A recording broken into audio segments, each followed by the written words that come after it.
வணக்கம். இன்னைக்கு நாம பார்க்க போற விஷயம் ரொம்ப சுவாரஸ்யமானது. ஒரு பழங்காலத்துல எழுதப்பட்ட ஒரு புத்தகம் நம்மளோட இன்னைய வாழ்க்கைக்கு ஒரு சூப்பரான வழிகாட்டியா இருக்க முடியும்னா எப்படி இருக்கும்? வாங்க, நாம லூக்கா 11ஆம் அதிகாரத்துக்குள்ள போய் அத பத்தி தெரிஞ்சுக்கலாம். சரி, யோசிச்சு பாருங்க. உலகத்திலேயே ரொம்ப பிரபலமான ஒரு ஜெபம் இருக்கு இல்லையா? அது வெறும் வார்த்தைகள் மட்டும் இல்ல, அது நம்ம வாழ்க்கைக்கே ஒரு முழுமையான வழிகாட்டின்னு நான் சொன்னா, நீங்க என்ன சொல்வீங்க? ஆச்சரியமா இருக்கா? அது எப்படின்னு தான் நாம இப்ப பார்க்க போறோம். வாங்க. சரி, முதல்ல நாம பார்க்க போறது கடவுள்கிட்ட எப்படி பேசுறது. இது ஏதோ சும்மா செய்யற சடங்கு கிடையாதுங்க. அதுக்கும் மேல இது ஒரு ஆழமான உறவை பத்தினது. வாங்க பார்க்கலாம். இப்ப பாருங்க, இயேசுவோட சீடர்கள் இருக்காங்க இல்லையா, அவங்க அவர்கிட்ட எங்களுக்கும் ஜெபிக்க கத்துக் கொடுங்கன்னு கேக்குறாங்க. ஏன் தெரியுமா? ஏன்னா அவங்க இயேசு ஜெபம் பண்றத பாக்குறாங்க. அது ஏதோ கடமைக்கு செய்யற மாதிரி இல்ல, அது ஒரு உண்மையான ஆழமான உறவோட வெளிப்பாடா இருந்துச்சு. அதனால தான் சொல்றோம், ஜெபம்ங்கிறது கடவுள் கூட ஒரு உண்மையான கனெக்ஷனை ஏற்படுத்துறது. அப்போ இயேசு கத்து கொடுத்த அந்த ஜெபத்தோட ப்ளூ பிரிண்ட் என்ன தெரியுமா? முதல்ல கடவுள அப்பான்னு கூப்பிட சொல்றாரு. யோசிச்சு பாருங்க, எவ்வளவு ஒரு நெருக்கமான உறவு அது. அடுத்ததா உங்க ராஜ்யம் வரணும்னு கேட்க சொல்றாரு. அதாவது நம்ம ஆசையை விட அவரோட திட்டத்துக்கு முக்கியத்துவம் கொடுக்கணும். அப்புறம் தினமும் சாப்பாட்டுக்கு ஜெபிக்கிறது, இது நாம அவரை எவ்ளோ சார்ந்திருக்கோம்னு காட்டுது. கடைசியா, இது ரொம்ப முக்கியம், நாம மன்னிக்கப்பட்டது போலவே மத்தவங்கள மன்னிக்கணும். இது நாம கடவுள்கிட்ட இருந்து பெற்ற கருணைய மத்தவங்களுக்கும் காட்டுற ஒரு வழி. ஓகே, இப்போ எப்படி ஜெபிக்கணும்னு பார்த்துட்டோம். அடுத்தென்ன? நாம யார்கிட்ட ஜெபிக்கிறோமோ அவரை ஏன் நம்பணும்? வாங்க, நம்பிக்கையோட அடுத்த கட்டத்துக்குள்ள போகலாம். இயேசு ஒரு கதை சொல்றாரு. நடுராத்திரியில ஒருத்தன் தன் நண்பன் வீட்டுக்கு போய் கதவை தட்டி உதவி கேக்குறான். அவன் விடாம தட்டிக்கிட்டே இருந்ததால அந்த நண்பன் எழுந்து உதவி செஞ்சான். இதுக்கு அர்த்தம் என்னன்னா, நாமளும் ஜெபத்துல இப்படி விடாமுயற்சியா இருக்கணும். அதுதான் கடவுள் மேல நாம வச்சிருக்கிற உண்மையான நம்பிக்கையை வெளிப்படுத்தும்.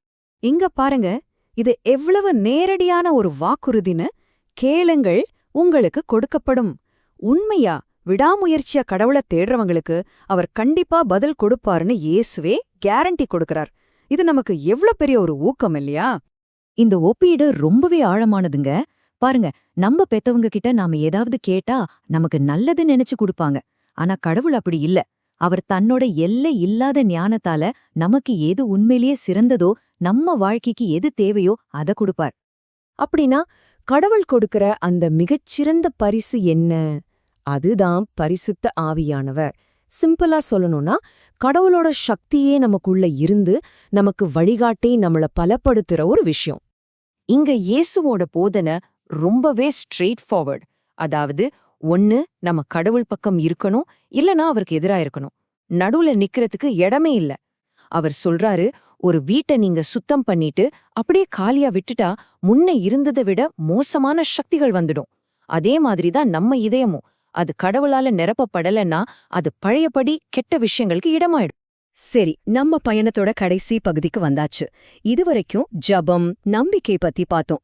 இந்த உள்வாழ்க்கை எப்படி நம்மளோட வெளிப்படையான நேர்மையான செயல்களா மாறுதுன்னு இப்ப பார்க்கலாமா? இங்க இயேசு ஆசீர்வாதம்னா என்னங்கிற வரையறையே மாத்திடுறாரு.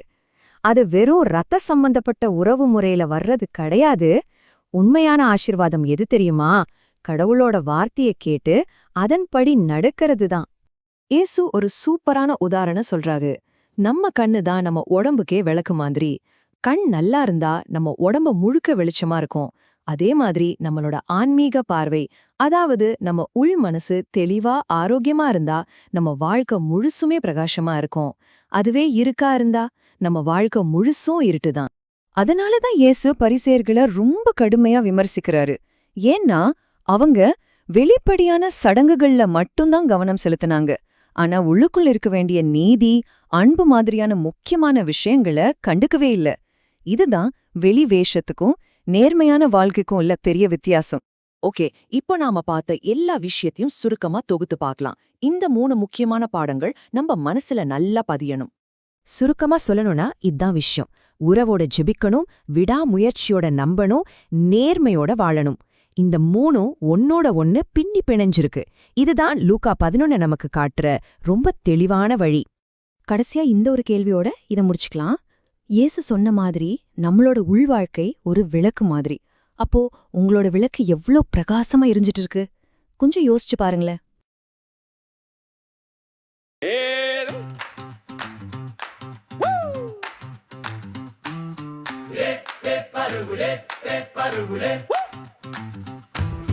இயேசு ஜெபிக்க கற்றுக் கொடுத்தார், அப்பா என்று அழைக்கச் சொன்னார். அரசாட்சி வர வேண்டும் என்றார், அன்றாட அப்பம் தருவார். மன்னிப்பு கேள் மனமாறி, மற்றவரையும் மன்னிவிடு. வழி தவறாமல் நடத்துவார், தேவனோடு வாழ கற்றுவிடு. கேள் கிடைக்கும், தேடு காண்பாய், தட்டு கதவு திறக்கும். எங்கள் தேவன் நல்ல தேவன், ஜெபம் வீணாய் போகாது.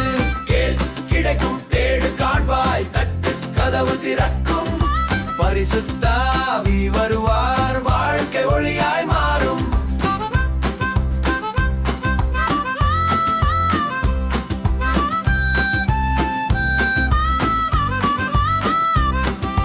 நள்ளிரவில் நண்பன் வந்தான், தட்டினான் விடாமல் தான்.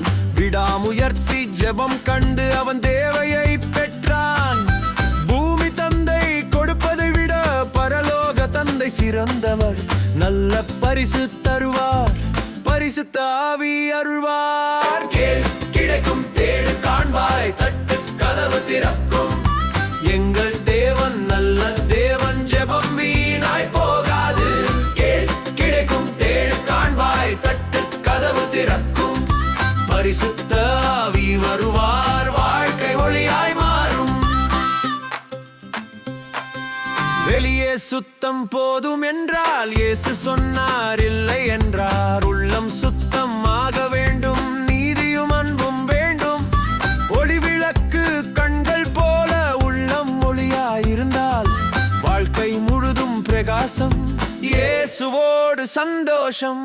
இயேசுவோடு நான் இருக்கிறேன், இடையில் நிற்க மாட்டேன். அவரோடு இல்லையெனில் வழி தவறும் என்பேன். கேள் கிடைக்கும், தேடு காண்பாய், தட்டு கதவு திறக்கும். வசனம் கேட்டு நடப்போர்க்கு ஆசீர்வாதம் நிறையும். கேள் கிடைக்கும், தேடு காண்பாய், தட்டு கதவு திறக்கும். இயேசு சொன்ன வார்த்தை எல்லாம் உயிரோடு நிறைவேறும்.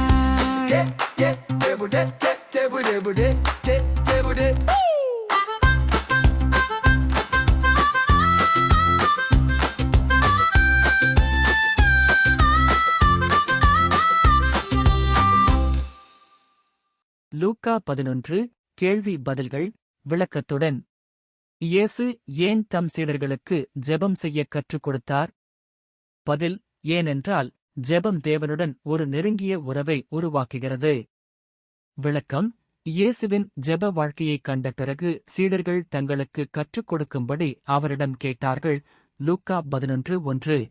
தேவனை பிதா என்று அழைப்பது நமக்கு என்ன கற்பிக்கிறது? பதில்: தேவன் அன்பானவர், தனிப்பட்டவர், மேலும் ஒரு பெற்றோரைப் போல நம்மீது அக்கறை கொண்டவர். விளக்கம்: இயேசு ஜெபத்தைத் தொடங்கும்போது தேவனை பிதா என்று அழைத்துத் தொடங்குகிறார். லூக்கா 11:2. ஜெபத்தில் தேவனுடைய ராஜ்யம் ஏன் குறிப்பிடப்படுகிறது? பதில்: அது நம்முடைய ஆசைகளை அல்ல, தேவனுடைய ஆட்சியைத் தேட வேண்டும் என்பதை நமக்கு நினைவூட்டுகிறது. விளக்கம்: தேவனுடைய ராஜ்யம் வர வேண்டும் என்று ஜெபிக்கும்படி இயேசு கற்பிக்கிறார். லூக்கா 11:2. அன்றாட உணவு எதைக் குறிக்கிறது? பதில்: நமது அன்றாட தேவைகளையும் தேவனைச் சார்ந்திருப்பதையும் குறிக்கிறது. விளக்கம்: அன்றாட தேவைகளுக்காக தேவனிடம் கேட்கும்படி இயேசு கற்பிக்கிறார். லூக்கா 11:3. மன்னிப்பு கேட்கும்போது நாம் ஏன் மற்றவர்களை மன்னிக்க வேண்டும்?